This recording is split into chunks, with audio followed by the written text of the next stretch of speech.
Jean-Baptiste, c'est un personnage intéressant. Il se situe au début de l'Évangile. Et dans l'Évangile, il est présenté comme celui qui va orienter vers Jésus.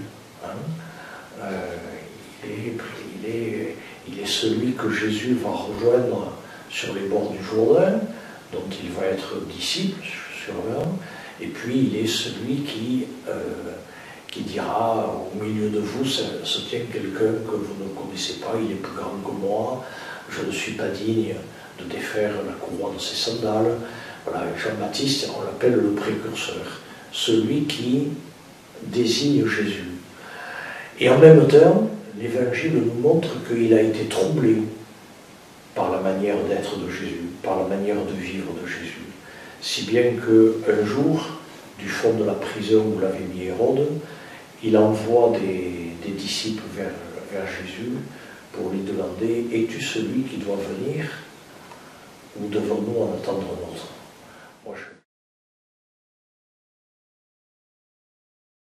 nous indique que dans notre vie,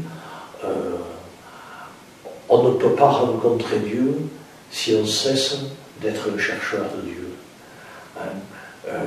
Dieu, il est plus grand que nous. Dieu, il nous déborde de toutes parts. Et il nous surprend. Et Jean-Baptiste, la surprise qu'il a eue, le trouble qu'il a eu, de voir la manière d'être de Jésus, je crois à quelque chose en quelque sorte de rassurant, parce que il me semble que ça nous indique que dans notre vie, il est normal que nous soyons toujours petits devant la découverte de Dieu. Donc Jean-Baptiste, voilà, celui qui est envoyé comme celui qui va préparer la rencontre de Jésus, du Seigneur, et en même temps, il est celui qui continue à chercher. Donc, lui aussi qui appelle à la conversion. Et ce temps de l'Avent, il est marqué aussi par cette dimension de la conversion, parce que c'est une invitation à sans cesse nous ajuster, autant que possible, à celui qui vient vers nous. Allume un feu dans tes mains, c'est l'Avent.